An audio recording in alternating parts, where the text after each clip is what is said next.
Praise the Lord. आप सबको जय मसीह की। और आज की सुबह परमेश्वर ने हम सबको दिखाया। और आइए हम वचन से पढ़ते हैं आज कि आज हमारे जीवन में परमेश्वर वचन से हमें क्या सिखाता है। तो हम पढ़ेंगे मत्ती और उनके 5 अध्याय 3 पद से लेकर के 11 पद तक हम पढ़ेंगे।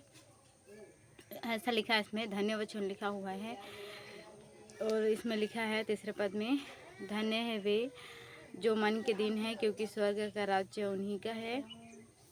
मतलब जो मन के दीन है, मन के छोटे है, जो मन में घमंड नहीं करते, वो परमेश्वर की दृष्टि में धन्य व्यक्ति है। और लिखा है चौथे पद में, धन्य है वे जो शोक करते हैं, क्योंकि वे शांति पाएंगे। इस पृथ्वी पर रहते हुए कितने लोग दुख उठाते हैं, मगर उनका दुख उठाना अच्छा है, क्योंकि हम जब शोक करते हैं तो हमें शांति, परमेश्वर न्याय के दिन हमें देगा।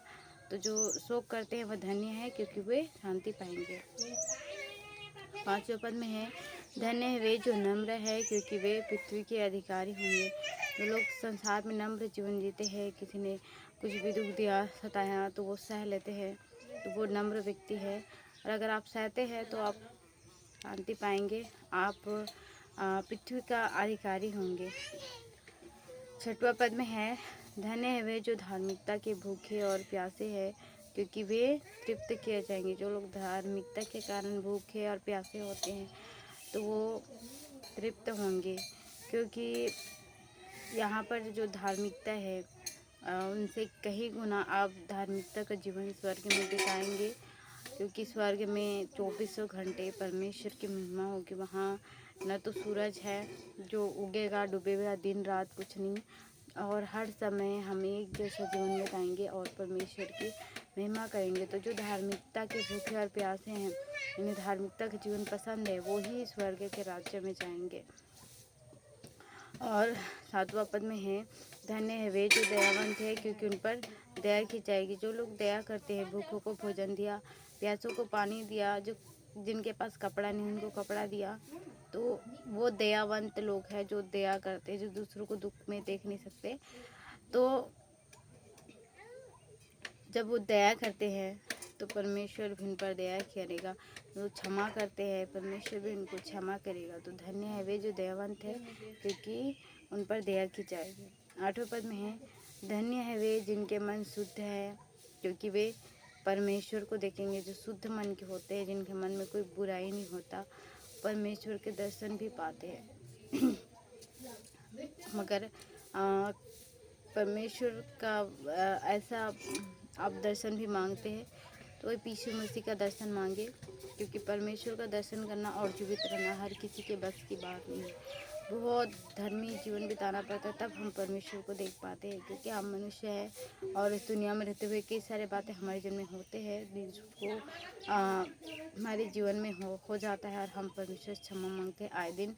तो इसलिए हम दर्शन प्रभु यीशु मसीह का मांगे कि हम उनको देखें, उनके रूप को देखें, ताकि हमें हमारा मन अगर शुद्ध होगा तभी हम देख पाएंगे। तो इसलिए हम परमेश्वर से शुद्ध मन मांगे, ताकि हम उनके दर्शन को पाए।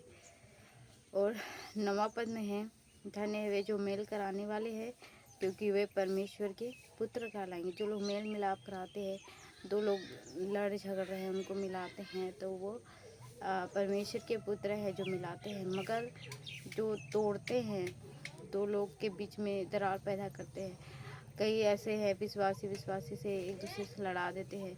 तो ऐसे जो लोग करते हैं वो परमेश्वर के पुत्र नहीं है, वो शैतान के पुत्र है। हमारा काम मेल कराना है। कलीसिया में लीडर है जो भी है, हम उनसे मेल ही कराएं। हम कभी भी कोई कुछ बात बोल दे तो हम उसको ना बताएं, ताकि उनके बीच में प्रेम बना रहे। मेल कराना सीखें, ताकि हम उनके पुत्र कहलाएं। 10वें पद में है, धन्य है वे जो धार्मिकता के कारण सताए जाते हैं। जो लोग धार्मिकता के कारण सताए जाते हैं, तो वचन बताता है वो लोग धन्य हैं जो धार्मिकता के कारण सताए जाते हैं। आज लोग ड्रिंक करते हैं, व्यभिचार करते हैं, तरह तरह के पाप करते हैं, उनको लोग नहीं सताते। और जब हम धर्मी जीवन बिताने लग जाते हैं तो हमें सताता है, तो उसका मतलब हम धन्य हैं। परमेश्वर को धन्यवाद करें। जब आपको सताव कोई करे तो आप परमेश्वर को धन्यवाद करें, दुखी ना हो। ये आनंद की बात है। प्रभु यीशु मसीह ने कोई पाप नहीं किया तो भी लोग उनको सताया। तो इसलिए कभी भी आप दुखी ना हो, क्योंकि जो लोग ऐसे हैं उनका स्वर्ग राज्य उनका है जो सताए जाते हैं। 11 पद में है, धन्य हो तुम जब मनुष्य मेरे कारण तुम्हारी निंदा करे और सताए, झूठ बोल बोल कर तुम्हारे विरोध में सब प्रकार की बुरी बातें कहे, तब भी आप अपने आप को धन्य कहें, क्योंकि लोग झूठ बोलते हैं, क्योंकि आप परमेश्वर के संतान हैं। आप कुछ भी गलत नहीं करते फिर भी लोग सताते हैं, तो आप धन्य हैं। और परमेश्वर को धन्यवाद करें कि अब सताव के कारण बना आज हमारे छत्तीसगढ़ में कितने सताव हो रहे हैं और लोग सताए जा रहे हैं, मगर कभी भी आप उनसे डरे नहीं। जिनका जैसे योजना होता है वैसे हमारे जीवन का अंत होगा, तो ज़रूरी नहीं हर विश्वासी सताया जाए।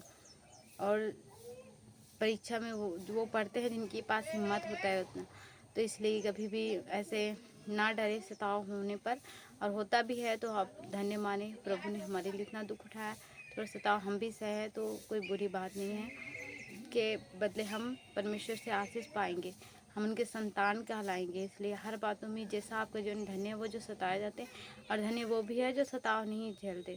तो प्रभु इस वचन के द्वारा आप सबको आशीष दे। आमीन। God bless you.